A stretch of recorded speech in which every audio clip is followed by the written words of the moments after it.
Drama के पट्टे पर मजबूत रहना है, किसी भी बात में नाराज नहीं होना है, सदा राजी रहना है, किसी भी बात में नाराज नहीं होना है। ड्रामा के पट्टे पर क्या रहना, पकड़ के रखना है, क्योंकि वही हुआ जो ड्रामा में था, इसलिए से किसी से भी कोई नाराजगी की कोई बात नहीं। नाराज वो होते हैं जो राज को नहीं जानते। सदा राजी रहना है, एक दो को सावधान करके उन्नति को पाना है। धंधा आदि करते भी बाप की याद में रहने का पुरुषार्थ करना है।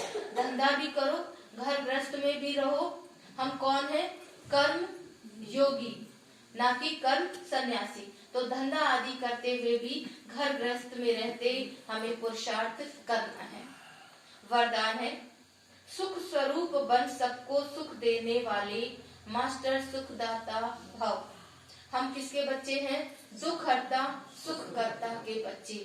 तो सुख स्वरूप बने, हमारे स्वरूप से सबको क्या मिले? सुख। हमारे मुख से सबको क्या मिले? वरदान। हमारे व्यवहार से सबको स्नेह और प्रेम मिले, सहयोग मिले, क्योंकि बाबा ने हमें क्या बनाया? सुख स्वरूप। हम देवता हैं, ना कि लेवता। अगर हम ये सोचे कि ये मुझे सुख दे, ये मुझे प्यार दे, मुझे सम्मान दे, तो मिलेगा नहीं, देने में ही लेना है। तो सुख स्वरूप बनकर सबको सुख देने वाले ही सच्चे बाप के बच्चे हैं।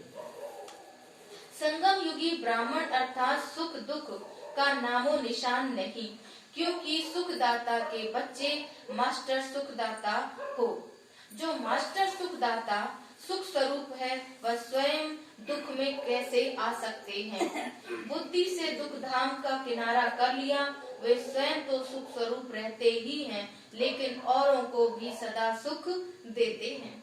जैसे बाप हर आत्मा को सदा सुख देते, ऐसे जो बाप का कार्य वो बच्चों का कार्य। तो बच्चों का कार्य भी क्या हो? सुख देना। कोई दुख दे रहा है तो भी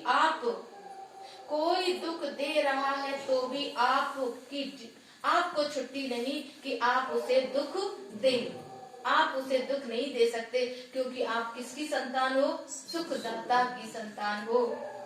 आपका स्लोगन है, ना दुख दो ना दुख लो। बोलो, ना दुख दो ना दुख लो। स्लोगन है, हर्षित और गंभीर बनने के बैलेंस को धारण कर एक रस स्थिति में स्थित रहो। हर्षित और गंभीर बनने के बैलेंस को धारण कर हमें क्या करना है? सदैव एक रस स्थिति। कोई दुख दे भी रहा है तो भी एक रस, कोई सम्मान नहीं कर रहा है तो भी एक रस, क्योंकि मैंने क्या जान लिया? ड्रामा का राज। इसलिए मुझे किसी से नाराज होना नहीं है। ये दुनिया लेने आई है, हम बाबा के बच्चे हैं, हम देने वाले हैं। तो जिसको सुख चाहिए उसे सुख देंगे, जिसको सम्मान चाहिए उसे सम्मान, जिसे प्यार चाहिए उसे प्यार देंगे, जिसको सहयोग चाहिए उसे सहयोग देंगे। तो अवस्था एक रस होगी। लेने की वृत्ति जहाँ भी आ जाएगी, वहीं हमारी अवस्था डगमग हो जाएगी, क्योंकि चाहते लेना है और लोग देना नहीं चाहते, लोग देंगे नहीं, तो अवस्था बिगड़ेगी। हमारी इंटेंशन ही नहीं है लेने की, तो कोई दे या ना दे, आई एम बिल्कुल हैप्पी। हम सदा सुख स्वरूप। दुख तभी होता है जब इच्छा होती है पाने की और पानी मिलता नहीं है। तो हमें क्या करना है? अवस्था को एक रस बनाने के लिए सदैव गंभीर बातों को समझदारी से, हमें बाबा ने समझदार बनाया है, तो गंभीर रहें और गंभीरता के साथ साथ खुश भी रहें।